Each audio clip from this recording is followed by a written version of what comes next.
She promised to stop bullies, while her own kids were beating me for being autistic. The kids who bullied me at school targeted me because of my autism. While their mother campaigned for PTA leadership with a promise to end bullying, I let them attack me on the day of the election and revealed their hypocrisy before the entire school council. Back in middle school, I distanced myself from the troublemakers in my class, which prompted their leader, Bryce, to rally his group against me. They hadn't cared about my autism before, but now it became their go-to taunt. Bryce and his crew would mimic exaggerated hand gestures whenever I passed by. Things escalated when they stole my noise-canceling earbuds and tossed them into garbage bins. By January, they were pushing me into lockers and recording my breakdowns to share on the school's student-run meme account. The first time it happened, I went to the guidance counselor. Mrs. Saratoga barely glanced up from her screen. I started to ask if I could speak to Principal Williams about Bryce and his gang, but she cut me off with a patronizing smirk. "I know how you kids operate," she said. "You think normal teenage behavior is bullying just to get noticed." I thought she was joking at first, but then she slid a pamphlet about social skills across her desk and resumed filing her nails. I grinned because I had a secret weapon. Principal Williams was my father, but her dismissal made me question whether even he would take me seriously without proof. He was always cautious about avoiding favoritism at school. That's when I devised my strategy. I began reacting more dramatically when they shoved me, eating lunch alone in spots where I knew they'd find me. I wandered down deserted corridors when I was sure they'd be nearby. I kept a detailed record in a secure folder on my phone, screenshots of the meme account, shaky videos when I could capture them. Bryce grew bolder, moving from pushes to punches. His sister, Kayla, would pin my arms while he landed blows to my stomach. His buddy Connor enjoyed dumping my backpack in the toilet. They assumed I was too frightened to tell anyone, but after weeks of collecting evidence, I was ready to show my dad. That evening, I felt like a kid on Christmas Eve, certain my dad would take them down. I woke up early, practically bouncing as I headed downstairs. My dad was flipping pancakes, shaping them into smiley faces like when I was younger. I sat down, beaming. "Hey, champ," he said, tossing a pancake. "I've got some news I've been holding on to," he continued, his voice brimming with excitement. "I'm retiring soon and the announcement's happening at school today." My fork froze midair. "With the retirement package, we can finally take that Disney cruise you've always wanted. A whole week, just us?" I forced a smile and cheered about the cruise, but my heart sank. With my dad stepping down as principal, my plan lost its power. My evidence was useless if he couldn't act on it. At school, I hid in the bathroom, trying to stay calm. Then I overheard Bryce and his friend by the sinks. "My mom's got the school board election locked," Bryce bragged. "Her whole campaign's about stopping bullies. She's even got a news crew coming." That's when it hit me. Bryce's mom, Mrs. Scallywag, was running for PTA president on an anti-bullying platform. The irony was almost too perfect. The election was 3 days away. I spent those days acting more vulnerable, lingering in places where they'd target me. On election day, I lingered near the gym after school, knowing they'd be there. When Bryce spotted me alone, his grin widened. "Here's the punching bag," he sneered, cracking his knuckles. Connor and 2 others circled me. I didn't resist when Bryce's fist slammed into my face or when Connor kicked my side. They took turns, each hit fueled by laughter. I curled up, pain mixing with a strange thrill. They left when they got bored. I waited 10 minutes before limping to the auditorium. My face was swollen, my ribs ached, but I wore a defiant grin. Whispers spread as people noticed my black eye. Someone gasped. I marched to the front where the school board sat. "Mrs. Scallywag claims she'll protect kids like me," I said loudly. "But her kids, Bryce and Kayla, did this to me yesterday." The room exploded in murmurs. Parents started talking over each other. Some pulled out phones, likely texting or recording. Mrs. Scallywag's smile vanished, her face paling. She stood, accusing me of fabricating the story for attention. Her voice grew sharp as she claimed kids with autism often misread social situations. Some parents nodded, whispering I'd probably tripped. One man muttered that kids today are too soft. The moderator, a kind-eyed older man, suggested delaying the election, but Mrs. Scallywag pushed to continue, calling my claims baseless. Her campaign manager whispered frantically, but she brushed him off. I tried to show my phone evidence, but the meme account had been deleted. My stomach dropped. I had screenshots, but without the original posts, they seemed weak. My hands shook as I scrolled through my cracked phone, damaged from when Connor had knocked it out of my hands. Mrs. Scallywag won the election, though by a narrower margin than predicted, 60% instead of a landslide. She gave a speech about student safety while my eye throbbed. Bryce stood in the crowd, smirking, mimicking a punch. The message was clear. He wasn't done. The next day at school was brutal. Bryce spread a story that I was obsessed with him, claiming I'd staged my injuries to frame him after he rejected me. Some kids bought it. Conversations stopped when I entered class. My black eye drew stares. Alan, who used to share his math notes, slid his desk away from mine with a loud scrape. Whispers followed me like a swarm. Between classes, Sophia and her friends cornered me by my locker. She leaned close, her minty breath sharp, calling me desperate for attention.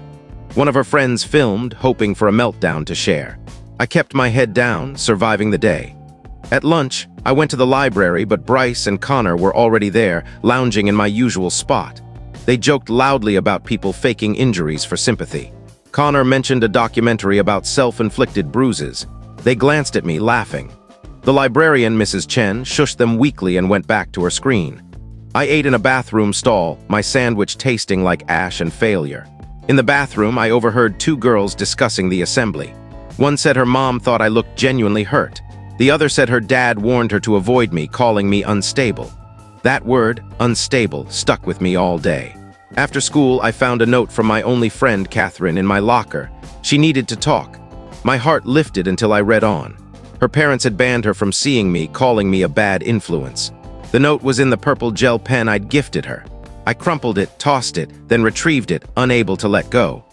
I walked home the long way to avoid Bryce's route, each step jarring my sore ribs. At home, my parents were whispering tensely in the kitchen. They stopped when I entered. My mom, supposed to be on a work trip, sat at the table, laptop closed. My dad looked exhausted, older than his years. He said Mrs. Kendall had called, suggesting I needed a different educational setting due to emotional instability. The superintendent had warned him to stay neutral during his retirement transition, threatening his pension. 20 years of work now held over his head. My mom's jaw tightened. She was leaving for her trip tomorrow and hugged me tightly, promising we'd fix this. Her eyes betrayed her fear. She was leaving me in a battlefield. The next few days were a blur of shame. Bryce's story evolved. I'd been stalking him since 7th grade. He showed yearbook photos where I was in the background as proof. He claimed I spied on him at the gym. Girls started calling me a creep. Even teachers treated me differently. Connor backed every lie, saying he'd seen me snapping photos during PE and writing disturbing notes to Bryce. None of it was true, but the story spread like wildfire. At lunch, Bryce announced to the cafeteria that stalkers shouldn't be allowed in school. The monitors did nothing, one even nodded. Mrs. Scallywag launched her first initiative, a peer mediation program for troubled students. Guess who became a peer counselor? Bryce. Guess who was forced into sessions? Me. Twice a week, I sat in a tiny room while Bryce asked why I lied about others. He suggested I couldn't tell reality from fantasy, scribbling in his official notebook. I wanted to tear it apart, but that would only prove his point about my anger issues. My grades tanked. How could I focus on history when I was fighting my own war? My English teacher, Mr. Rodriguez, asked if things were okay at home. I nearly laughed. Home was my only safe place. School was a nightmare. One night at dinner, my little brother, Noel, shared something he'd overheard. On Xbox Live, Bryce bragged about teaching someone a lesson. Noel, playing Fortnite, recorded it since Bryce didn't know he was my brother, different last names. The audio was fuzzy, but Bryce's laugh and Connor's mention of lockers were clear. It wasn't definitive, but it was something. Noel sent me the file, proud to help. After a mediation session, Harper, a quieter member of Bryce's group, approached me. They looked nervous, admitting they'd seen the gym attack from the weight room window. My heart raced, a witness, but Harper shook their head. They couldn't speak out. Their parents were tied to the Scallywag's social circle. Their dad worked for Bryce's uncle. Speaking up would hurt their family. They apologized and left. In mediation, Bryce escalated, presenting evidence of my obsession. A photo of me at the mall taken while I was shopping with my mom and a screenshot of me viewing his Instagram. He marked me as delusional when I stuck to my story. His notebook grew thicker with lies. Mrs. Scallywag would review it soon. My bruises faded, leaving no visible proof. Teachers began avoiding me. Miss Martinez, once chatty about books, now gave curt nods. Mr. Thompson moved my seat in chemistry to the back, claiming it was random. The school felt like a shrinking cage. I mapped routes to avoid Bryce's crew, mastering invisibility. Then Mrs. Scallywag announced a board meeting to address false accusations, her flyer practically naming me. She wanted penalties for students who lied about bullying, framing it as protecting the innocent. My mom returned from her trip and saw my exhaustion, weight loss, sleepless nights, my old habit of pulling out eyebrow hairs. She held me as I spilled every detail. She believed me instantly, her resolve fierce. She asked for my evidence and we spent hours organizing it. She spotted something I'd missed. Sophia's Instagram story from the attack day, showing me walking alone to the gym, disproving Bryce's stalking claim. Mom dug deeper, finding a saved Snapchat from Connor. His knuckles with the caption "nailed him" and a laughing emoji, timestamped to match the attack. A coworker's son, Ramai, had saved it. We learned 3 other students had been targeted by Bryce's group. Mom contacted their parents. 2 were too scared, but one, Gloria, shared her daughter Samantha's diary detailing similar harassment. Mom built a presentation, a timeline backed by evidence. Social media, Noelle's audio, Samantha's diary with permission, and Bryce's old disciplinary records from before his mom joined the board. The night before the next board meeting, I couldn't sleep, imagining every way it could fail. What if they dismissed us? What if Mrs. Scallywag spun it? What if this made things worse? At 2 a.m., Dad made hot chocolate with extra marshmallows. He couldn't say much but called me brave for fighting. His words helped, but fear lingered. At the meeting, I wore my best clothes. Mom said appearances mattered.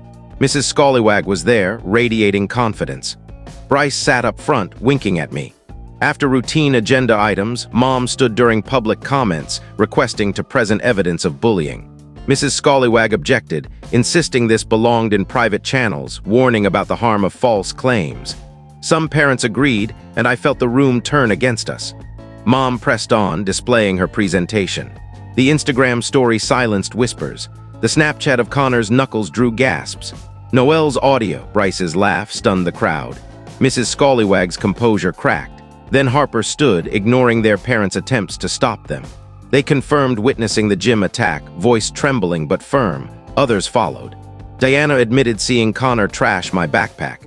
Arden said he'd refused to share meme posts. A lunch monitor confessed to ignoring red flags. Mrs. Scallywag downplayed it as kids being kids and pushed her mediation program, noting Bryce's volunteer role. Someone laughed. The board ordered an investigation, not the instant justice I wanted, but progress. Bryce got a 2-week suspension, Connor 1 week. Sophia faced no consequences, which stung. Mrs. Kendall kept her job with extra training, a week punishment for her dismissal. Dad, in his final days as principal, pushed for stronger anti-bullying rules. The board diluted them, but they included mandatory reporting and staff accountability. The investigation confirmed Bryce's bullying, marking his record with counseling and community service. He stayed in school, smirking when teachers weren't looking. Connor's parents moved him to a private school. Mrs. Scallywag stayed on the board, shifting her platform to restorative justice, spinning her son's actions into a redemption story. My family chose to transfer me to Riverside High. The commute was longer, but the hallways were free of my past. Teachers saw my autism as a trait, not a flaw. I joined the robotics club, excelling at coding, and found friends who accepted me. Nightmares of Bryce faded, replaced by dreams of college. 6 months later, social media buzzed. 3 more students reported Bryce's bullying. Mrs. Scallywag quietly resigned, citing personal reasons. Bryce's reputation followed him. Justice came slowly, but it came. I graduated Riverside with honors.